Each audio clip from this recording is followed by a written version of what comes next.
Ditën e premte, lokali Darda në Kinostudio ka pasur një klient jo të zakonshëm. Admir Tafilin, i shumë kërkuar i policisë, ishte ulur rastësisht në këtë lokal. Madje një informacion ka bërë që forcat Renea të mbrinë në këtë vend dhe të bëjnë të mundur arrestimin e të dyshuarit si autor të vrasjes së vëllezërve Pietrushi në Shkodër.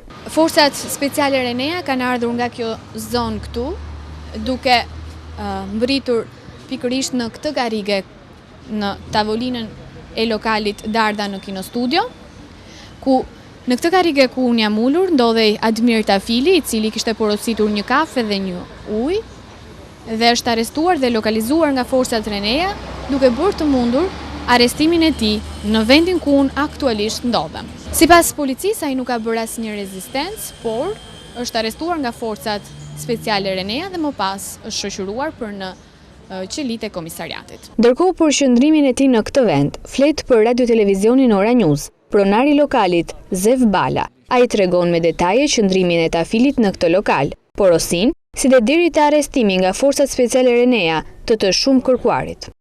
Me sa ma i manon, që më thaka më rika që në të ka jo ka rik me shpinë nga gjami dhe me ftyrën nga rruga kryesore. Më boni porosin, tha dhe, i shova porosin, edhe bile në momentin si ka papi halak, kur ka në dhe arrestimi, ka palon gjithë papi kafe në rakin. Sti hynë forcat speciale, thanë kem një problem, mos shqetësohit, na palin pronari lokali, të praktikisht s'ka qëllë problemi, vazhdo një punë e juve, pa problem.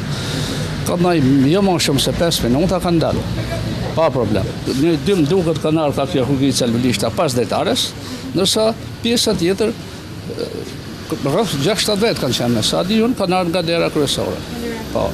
Admir Tafili, i cili ka tashmë një sketë të plotësuar dhe të përpiluar nga policia, ndodhet në dhomat e paraburgimit të drejtorisë së policisë së Tiranës. Mbi të rëndon akuza aratisjes nga vendi vuajtjes së dënimit në tetor të vitit 2010, si dhe është i dyshuari kryesor për vrasjen e dy vëllezërve Pietrushi në Shkodër, ndërkohë që është edhe i dënuar me 24 vjet heqje lirie për plagosin e shefit të krimeve në Shkodër, Prel Pietrushi. Sipas policisë, motivi për vrasjen e fundit, e cila ka ndodhur mëngjesin e së premtes, është hakmarrja, pasi Tafili pretendon se Prel Pietrushi, i shefi i krimeve në Shkodër në vitin 2000, i ka vrarë Tiatin. Tashmë dëshmia e tij do të jetë kyçi i zbardhjes së gjithë kësaj historie.